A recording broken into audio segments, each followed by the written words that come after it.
అందరికీ నమస్కారం. ఈరోజు డే 177.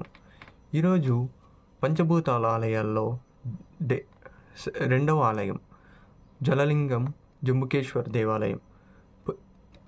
తమిళనాడు రాష్ట్రంలో తిరువనైకవల్ అనే గ్రామంలో ఉన్న జంబుకేశ్వర్ ఆలయం పంచభూతాలలో జలం అంటే నీరు తత్వానికి ప్రతినిధిగా పూజించబడుతోంది. ఇక్కడ శివుడు జలలింగ రూపంలో పూజలు అందుకుంటున్నారు. ఈ లింగం సదా తడిగా తేమగా ఉంటుంది. ఎంత నీరు తీసినా తిరిగి తడిగా ఉండడం అంటే ఇది కేవలం మాయ కాదు, నీటి శక్తిని నిలబెట్టే ఒక శక్తి కేంద్రం అనే స్పష్టంగా తెలుస్తుంది.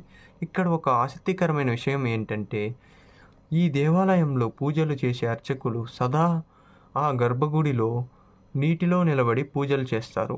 ఆ నీరు ఎక్కడి నుంచి వస్తుందో, ఎప్పుడు నిలిచిపోతుందో ఎవరికీ తెలియదు. ఇది భూమిలో నుంచి సహజంగా ఎప్పటికప్పుడు బయటకు వచ్చే వంటి నీటి ప్రవాహం. ఇది చూస్తే గుర్తుకు రావాలి, మన శరీరం లోపల 70% నీరు ఉంటుంది. జలతత్వం అంటే శక్తి, ప్రవాహం, శాంతి అన్నమాట.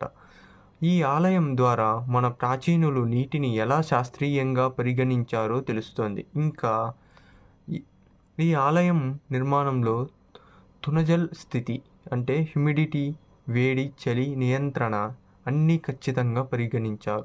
వెదురు, రాళ్ళు, పాత నిర్మాణ శైలి వలన ఇది ఎప్పుడూ చల్లగా ఉంటుంది. జంబుకేశ్వరుడు అంటే నీటికి స్వరూపం, శాంతియుత జీవనానికి మూలం.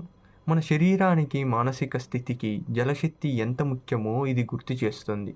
సనాతన ధర్మం నీటిని దేవతగా చూసింది. మోడర్న్ సైన్స్ మాత్రం నీటిలోని మాలిక్యూల్స్ని మాత్రమే చూస్తుంది. అంతే కదా.